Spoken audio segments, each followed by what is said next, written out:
But Nancy, I think you're overdressed for a burial ceremony. This is supposed to be for a bride. Why would you wear all white and look at the type of outfit? It's too much. You're overdressed, you guys. I want to tell you the story behind my dress, why I decided to make this dress, and hopefully some of you would understand the culture that we have here in Eastern Nigeria. So first of all, I attached this photo here for you to see who my father-in-law was.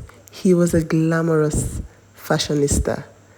And when I mean glamorous, I mean glamorous. He always dressed. In fact, let me not even use the word to kill. But this man did not joke with fashion. That photo you saw there was him coming to say hello to his grandchildren. Did you see his outfit? My father-in-law could never be caught unfresh.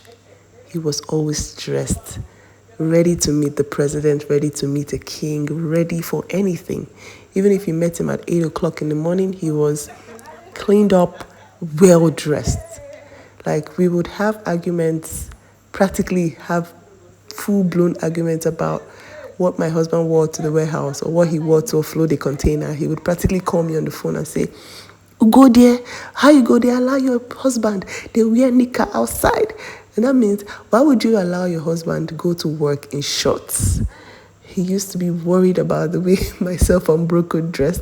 He would say we never dressed the part. We were bosses, but we were always dressing like children. Even our workers dressed better than us. I mean, it was actually at some point he would call a meeting and say he's tired of his children and the way they dress.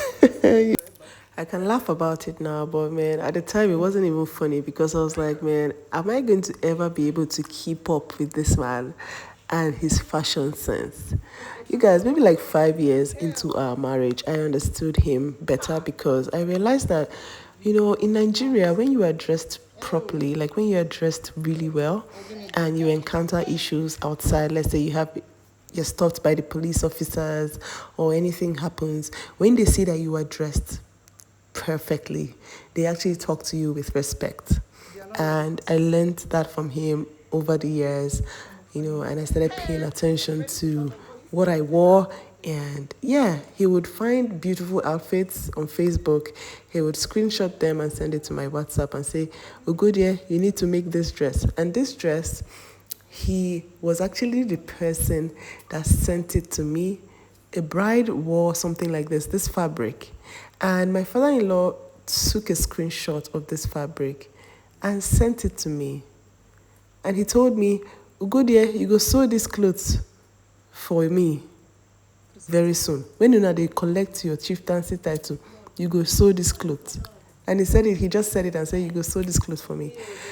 And, the last time we chatted, he sent me an outfit and he told me that he wanted me to make it for him. It was like some sort of agbada, and this particular style was the style that the bride of that particular man that he sent me wore.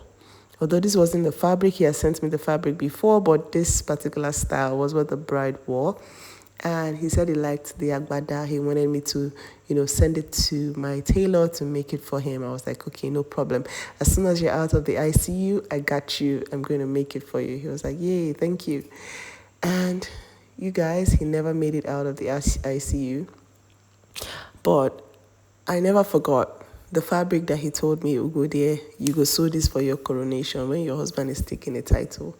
I kept that picture and I looked for that fabric everywhere. You guys, I searched for this fabric for like 6 weeks in Nigeria and I couldn't find it. Thankfully, on Instagram, I just said one day, you know what, let me just put up this picture. Hopefully somebody would know where to find this fabric. And I put up the picture of the bride that my father-in-law had sent to me. And I was like, please, can anyone help me with this fabric? Thankfully, a vendor came into my DM and was like, "Oh, I've had it for a while, but it's a bit too expensive, so we don't put it on Instagram at all." I was like, oh my gosh, thank you. I need it. I want it like yesterday. So that's how I got this fabric. This fabric weighed 40 kilograms. 40 kilos. And I just had to do it for my father-in-law because I know that in heaven, this man will look down and say, ah, Ugodia, you sewed this style. He would be so happy. And I'm sure he was happy to see me wearing this. You know, I did it for him.